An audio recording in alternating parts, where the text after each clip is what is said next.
আসসালামু আলাইকুম। আমরা পার্ট 1 অর্থাৎ গত যে ক্লাসটা করছিলাম তিনটা রুলস আলোচনা করছিলাম। আজকে হচ্ছে নাম্বার 4 অর্থাৎ পার্ট 2।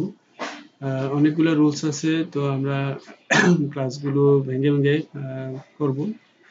তো আজকে আমরা শুরুতে নাম্বার 4 যে 4 নাম্বার রুলসটা আলোচনা করব।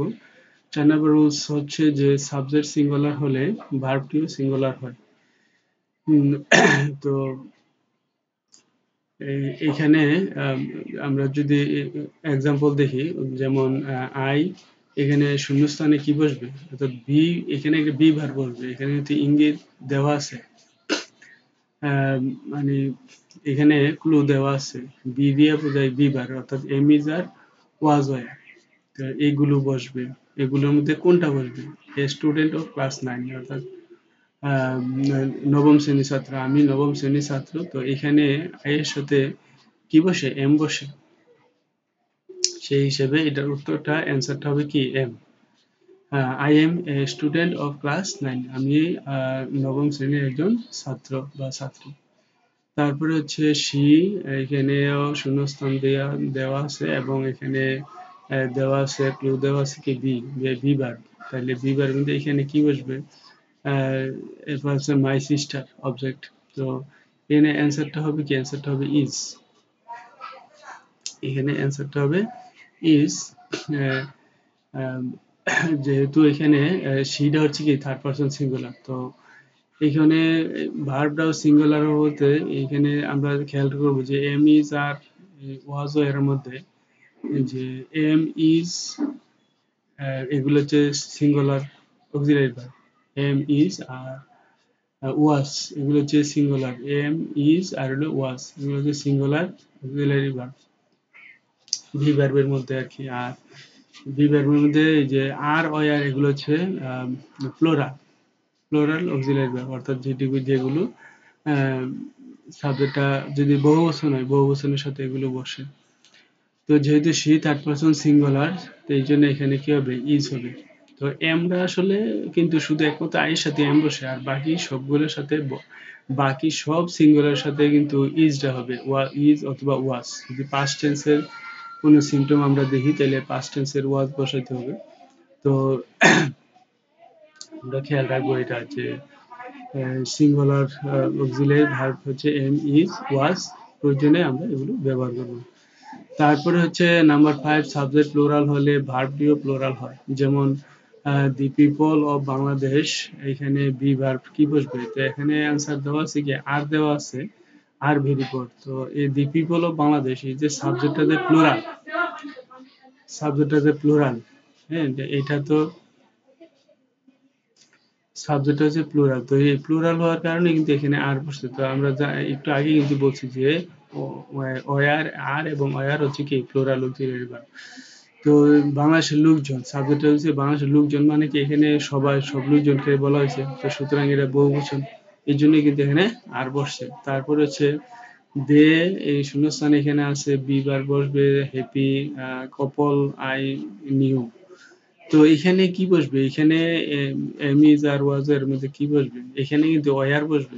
তো এখানে আর হবে না কেন? কপল হচ্ছে কি যে হ্যাপি কপল, মানে কি সুখী দম্পতি, এজ আই নিউ।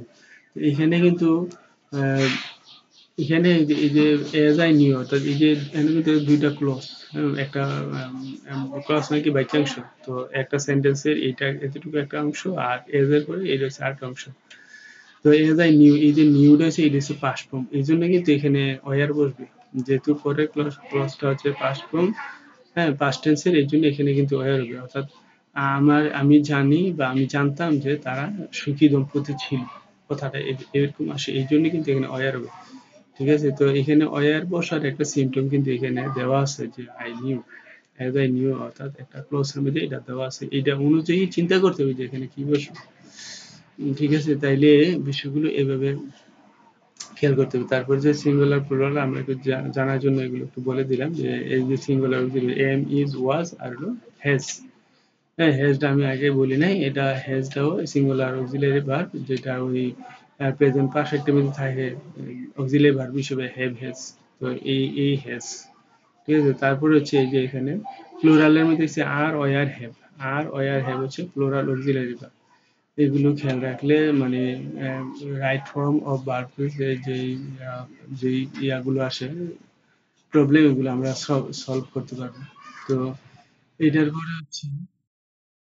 হচ্ছে নাম্বার 6, সেন্টেন্সে now, at this moment, at present ইত্যাদি থাকলে এবং বর্তমানে চলছে এমন কোনো কাজ বোঝাতে ভার্বের প্রেজেন্ট কন্টিনিউয়াস টেন্স হয়। যেমন নাও উই, এখানে কিন্তু একটা শূন্যস্থান দেওয়া আছে,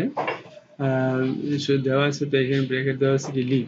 তো in an age of science, তো এখানে রুলসটাতে আছে কি ওই যে now, at this moment, at present থাকলে এগুলো কি হবে, এমন কোনো কাজ বলতে ভার্বের প্রেজেন্ট কন্টিনিউয়াস টেন্স হবে। তাই প্রেজেন্ট কন্টিনিউয়াস টেন্স হলে তাহলে এখানে এই যে নাও আছে তার মানে কি প্রেজেন্ট কন্টিনিউয়াস হবে। নাও তো এখন, তো উইয়ের পরে এখানে কি বসবে, এই শূন্যস্থানে এখানে কিন্তু লিভ একটা ক্লু দেওয়া আছে। তাহলে এখানে তো ক্লু দেওয়া আছে যে এখন প্রেজেন্ট কন্টিনিউয়াস এর স্ট্রাকচারটা কি, সাবজেক্টের পরে কি বসে, অক্সিলারি ভার্ব এবং ভার্বের সাথে আইএনজি। সাবজেক্টের পরে তাহলে এখানে অক্সিলারি ভার্ব বসে দিব, প্রেজেন্ট কন্টিনিউয়াস সাবজেক্টের পরে কি বসে, এম, ইজ, আর আর হলো ভার্বের সাথে আইএনজি। তাহলে এখানে কি বসবে, যেহেতু উইরা প্লুরাল, উই অর্থ আমরা, একের অধিক বুঝেছে, তাই এই যে প্লুরাল অক্সিলারি ভার্ব বসবে এখানে, যেহেতু সাবজেক্টটা প্লুরাল এই জন্য প্লুরাল অক্সিলারি ভার্ব বসবে। তাহলে এখানে কি হবে, প্রেজেন্ট কন্টিনিউয়াস ছিল এম, ইজ, আর এর মধ্যে এখানে আর বসবে। আরটা হচ্ছে কি, যেটা আমরা এর আগে দেখাইছি, এর আগের কোশ্চেন আমরা দিয়েছি যে প্লুরাল অক্সিলারি ভার্ব আর বসবে। তারপরে আর ভার্বের সাথে কি হবে, আইএনজি হবে, তাহলে সেই হিসেবে কি হবে, আর লিভিং। তাহলে now we are living in an age of science, সাবজেক্টের পর কি বসলো, আর এবং ভার্বের সাথে আইএনজি। তারপর হচ্ছে দে ড্যাশ ওয়াচ আছে টিভি এট দিস মোমেন্ট, তাহলে এই এট দিস মোমেন্ট, এই যে এট দিস মোমেন্ট থাকলে প্রেজেন্ট কন্টিনিউয়াস হবে। সেই ক্ষেত্রে কি হবে, দেয়ার অফ প্লুরাল, তো এখানে প্লুরাল দিলে ভার্ব হবে। তাহলে এখানে হবে কি, আর ওয়াচিং হবে, হ্যাঁ সাবজেক্টের পরে আর হবে, আর ওয়াচের সাথে আইনজি যুক্ত হবে, তাহলে অ্যান্সারটা কি, আর ওয়াচিং। তারপরে হচ্ছে নাম্বার 7, সেন্টেন্সে হ্যাভ, হ্যাজ, হ্যাড থাকলে এরপর ভার্বের পাস্ট পার্টিসিপল ফর্ম হয়। যেমন আনিকা হ্যাজ, তো এখানে শূন্যস্থানে ক্লু দেওয়া আছে কি, write a letter to her mother. তো এখানে তো হ্যাভ, হ্যাজ, হ্যাড থাকলে এরপর ভার্বের পাস্ট পার্টিসিপল, রাইটের পাস্ট পার্টিসিপল কি হবে, রিটেন। তাহলে অ্যান্সার কি, রিটেন। তাহলে এখানে হবে Anika has written a letter to her mother. তারপর হচ্ছে have you ever to be Cox's Bazar, তো এখানে যে বি আছে বি বার বসাই দিব, তাইলে বি বসাই দিব, এখানে বি দেওয়া আছে ক্লুটা, তাইলে এনে হবে বি এর পাস্ট পার্টিসিপল কি, বিন হবে। তাহলে হ্যাভ আছে, আমরা জানি যে হ্যাভ এর হ্যাড থাকলে কি হবে, পাস্ট পার্টিসিপল হবে, তাহলে বি এর পাস্ট পার্টিসিপল কি, বিন। তাহলে have you ever been to Cox's Bazar, তুমি কি কখনো কক্সবাজার গিয়েছো।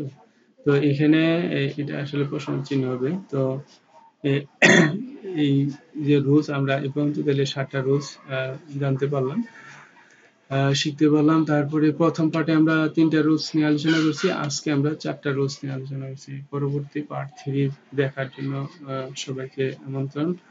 আজকের ক্লাস এখানেই শেষ করছি। আল্লাহ হাফেজ।